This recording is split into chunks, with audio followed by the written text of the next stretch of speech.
नमस्कार मंडळी, आज आपण खूप छान आणि पौष्टिक अशी रेसिपी घेऊन आलो आहोत. तर आजची आपली रेसिपी आहे मोड आलेल्या मुगाचा डोसा. वजन तर कमी करायचं आहे, पण रोज चविष्ट नाश्ता काय बनवायचा हा प्रश्न पडतो. तर आज आपण बनवणार आहोत अत्यंत पौष्टिक, हाय प्रोटीन आणि तितकाच कुरकुरीत मोड आलेल्या मुगाचा डोसा. अगदी 10 मिनिटात तयार होणारा हा नाश्ता तुमच्या वेट लॉस प्रवासात खूप मदत करेलच, पण लहान मुलांच्या डब्यासाठी अतिउत्तम आणि मुले तर खूपच आवडीने खातील असा हा खूप छान आणि चविष्ट असा नाश्ता आहे. तर व्हिडिओ तुम्ही अशा प्रकारे छान असा हाय प्रोटीनवाला नाश्ता तुम्ही तुमच्या मुलांसाठी नक्कीच बनवू शकता. आणि मोठ्यांसाठी म्हणा किंवा लहानांसाठी अतिशय अतिउत्तम असा पौष्टिक नाश्ता आहे. नक्की करून बघा. आवडला असल्यास मला कमेंटमध्ये नक्की कमेंट करून सांगा कसा वाटला हा नाश्ता. चला तर जास्त उशीर न करता रेसिपीला सुरुवात करूयात. रेसिपीसाठी मी इकडे मोठ्या वाटीने अर्धी वाटी तांदूळ घेतलेला आहे. आम्ही रेशनिंगचा तांदूळ घेतलेला आहे, तर तुम्ही कुठलाही तांदूळ घेतला तरी चालतो. आणि तो निवडून स्वच्छ करून घेतलेला आहे. आणि 1 वाटी मूग घ्यायचा आहे. छोट्या वाटीने 1 वाटी मूग घेतलेला आहे. आणि मूग जास्त घेतला तरी चालतो, त्यामुळे मी इकडे जरा जास्तच घेतलेला आहे. आणि आता हे स्वच्छ निवडून स्वच्छ धुवून 5 ते 6 तासासाठी भिजत घालायचं आहे. 3 ते 4 तास भिजल्यानंतर मुगातलं पाणी काढून टाकलं तरी चालतं.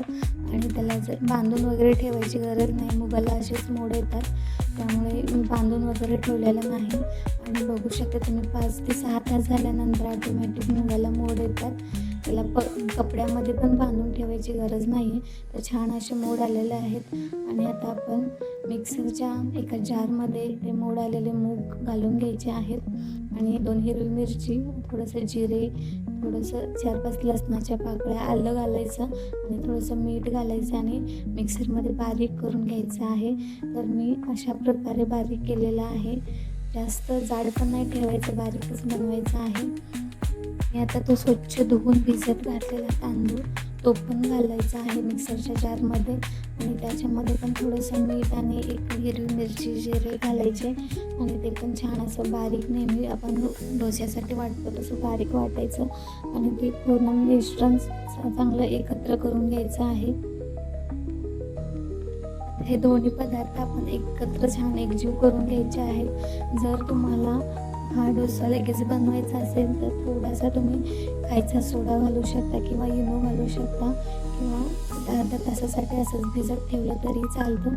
आणि आता यानंतर इकडे आपण चटणी बनवूयात. तर चटणी बनवण्यासाठी मी इथे लाल मिरची भिजत घातली होती वाळलेली, आणि सुकं खोबरं आणि थोडासा कांदा घातलेला आहे, थोडंसं जिरं आणि थोडंसं लसूण आणि आलं घालायचं. आणि छान असं मिक्सरमध्ये बारीक करून घ्यायची आहे ही चटणी. तर मी अशा प्रकारे चटणी बनवलेली आहे. लाल मिरचीची चटणी नक्की एकदा बनवून बघा, छान होते. आणि त्यानंतर छान असा तडका दिलेला आहे जिरं मोहरी घालून. तर इकडे अशा प्रकारे आपली छान अशी चटणी तयार झालेली आहे. खूप छान लागते ही चटणी, नक्की एकदा ट्राय करा. याच्यामध्ये थोडासा लिंबू किंवा दही घालायचं आणि थोडंसं गूळ घालायचा. गूळ घालायला अजिबात विसरायचं नाही, खूप छान लागते ही चटणी. आणि त्यानंतर आपलं पीठ चांगलं भिजून झालेलं होतं. इकडे मी तवा गरम करण्यासाठी आधीच ठेवलेला होता आणि तवा छान असा गरम झालेला आहे. आणि छान असा छोटासा कांदा गोल आकारात कट करून त्या कांद्याने सर्व तव्याला तेल लावून घेतलेलं आहे. आणि थोडासा पाण्याचा शिंतोडा घालायचा.